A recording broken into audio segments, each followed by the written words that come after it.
Hello मेरे प्यारे प्यारे बच्चों, I welcome you all in Aarzoo's academy of excellence. तो कैसे हैं आप सब लोग? I hope you all are doing well. तो पहले हमने डिस्कस किया था चैप्टर 1 लर्नर्स डायरी। आज हम उसी का ही चैप्टर 2 डिस्कस करेंगे, क्लास 6th मैथमेटिक्स का चैप्टर 2। ठीक है, लर्नर डायरी के लिए। तो चैप्टर 2 है जो है उसका नाम है लाइन्स एंड एंगल्स। ठीक, सेम वैसे ही चलेगा, सेम वही ऑर्डर फॉलो करेंगे हम इसका। What I have learned in this chapter, points 4 point discuss करेंगे, उसके सब पार्ट्स होंगे। ठीक है, तो आई से मतलब आप ही हैं। आपने क्या इस चैप्टर में सीखा? आपने इस चैप्टर में फाउंडेशनल कंसेप्ट सीखे ज्योमेट्री के, कि पॉइंट्स क्या है, लाइंस क्या है, लाइन सेगमेंट क्या है, रेज क्या है।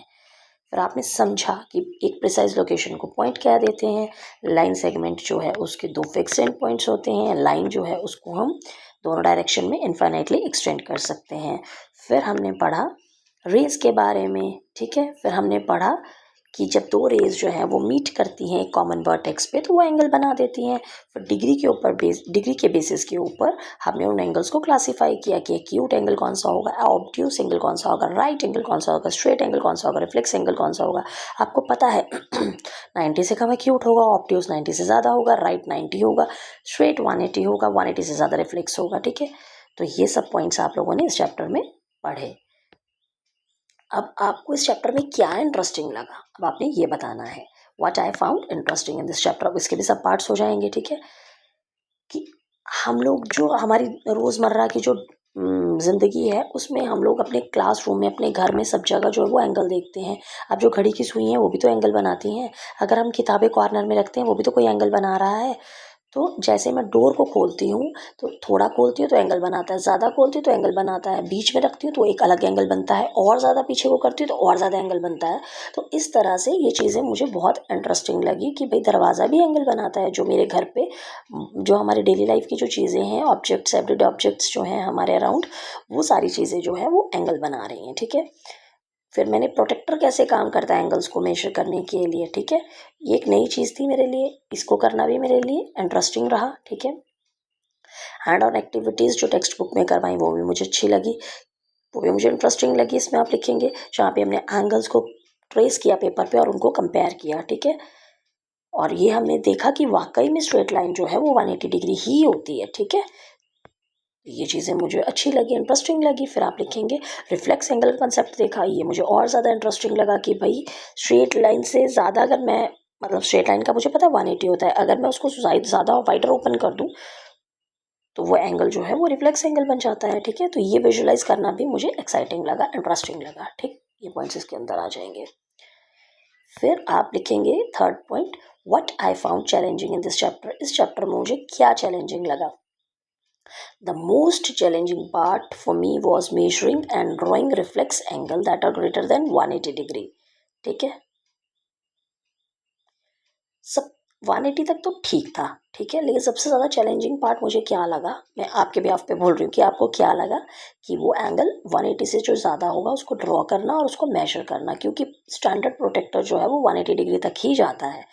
तो रिफ्लेक्स एंगल को कैलकुलेट करने के लिए हमें उसे 360 डिग्री में से सब्ट्रैक्ट करना पड़ता है। ठीक है, तो वो तो वैसे भी स्टार्टिंग, बाद में तो बंदे को आदत पड़ जाती है, लेकिन स्टार्टिंग में वो इनिशियली क्या होता है, कंफ्यूजिंग होता है। तो ये मुझे चैलेंजिंग लगा। ठीक, उसके बाद 3 लेटर नेम्स जो हैं वो एडजेसेंट एंगल के, जो कि कॉमन नाम को शेयर करते हैं बिना मिस्टेक के, उसको फाइंड आउट करना मुझे डिफिकल्ट लगा। ठीक है, समटाइम्स क्या होता है कि एग्जैक्ट वर्टेक्स कौन सी है, आर्म कौन सी है, कोई कॉम्प्लेक्स डायग्राम दे दी हुई है आपको। ठीक है, उसमें बहुत सारी इंटरसेक्टिंग लाइन है। ठीक है, उसमें से आपने बताना है कि कौन सी वर्टेक्स है, कौन सी आर्म्स है। ठीक है, कि इनका एग्जैक्ट, इन आर्म्स का एग्जैक्ट वर्टेक्स क्या है, तो वो निकालना मुझे जो है उसके लिए लॉट ऑफ कॉन्सेंट्रेशन की ज़रूरत है, और वो मुझे ज़्यादा चैलेंजिंग लगा। फिर एक आपको लाइन दे रखी है। ठीक है, लाइन सेगमेंट, उसमें से आपको बताना है एक फिगर में से कि कौन सा उसमें लाइन सेगमेंट है, कौन सा उसमें लाइन है, कौन सा उसमें रे है। तो ये भी मुझे बहुत चैलेंजिंग लगा, ट्रिकी लगा। ठीक है, किसी कंबाइंड फिगर में ये सब चीज़ें बताना। तो उसके बाद आप लोग का फिर सेम फोर्थ पॉइंट आ जाएगा, what we can do to make this chapter more interesting. हम क्या कर सकते हैं इस चैप्टर को और ज़्यादा इंटरेस्टिंग बनाने के लिए? कलरफुल चार्ट ले सकते हैं। ठीक है, जिसमें कि आप डिफरेंट डिफरेंट एंगल्स जो है उनको डिस्प्ले कर सकते हैं। जैसे आइसक्रीम की स्टिक्स लेके उनको एंगल एक्यूट बना दिया, ऑब्ट्यूज बना दिया, मैच स्टिक्स लेके मैच बॉक्स लिया, उसमें से मैच स्टिक यूज़ करी, उनको यूज़ करके मैच स्टिक्स को यूज़ करके आपने एंगल्स को बना दिया, डिफरेंट डिफरेंट एंगल्स बना दिए।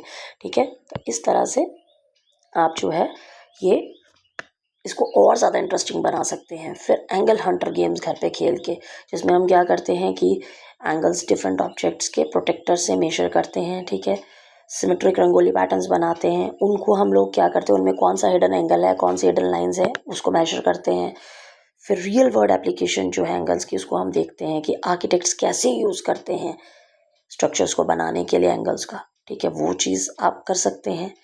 अपने क्लासमेट्स के साथ एक मिनी डिक्शनरी ले करके इन सब चीज़ों को कोलैबोरेट करके ज्योमेट्रिक सिंबल्स जो हमने सीखे हैं, ठीक है, वो लिख सकते हैं।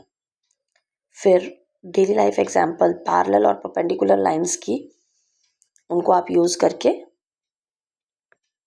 प्रैक्टिस कर सकते हैं। ठीक, तो इस तरह से आप अपने चैप्टर को जो है वो ज़्यादा इंटरेस्टिंग बना सकते हैं। ये चैप्टर सारा आप लोगों ने करा हुआ है, मैंने खाली लर्नर डायरी बताई है और उसके पॉइंट्स बताए हैं। अगर आपको ये चाहते हैं आपकी इसको अच्छे से समझना है, ये मैं चैप्टर्स पढ़ाऊँ आपको, तो आप मुझे कमेंट सेक्शन में बता दीजिए, तो हम लोग इसको फिर अच्छे से डिस्कस करेंगे। अभी तो मैंने सिर्फ आपको पॉइंट्स दिए हैं क्योंकि लर्नर डायरी के लिए ये तो आप पढ़ चुके हैं ऑलरेडी, इसलिए। ठीक है, तो आई hope you like the video. Thank you so much.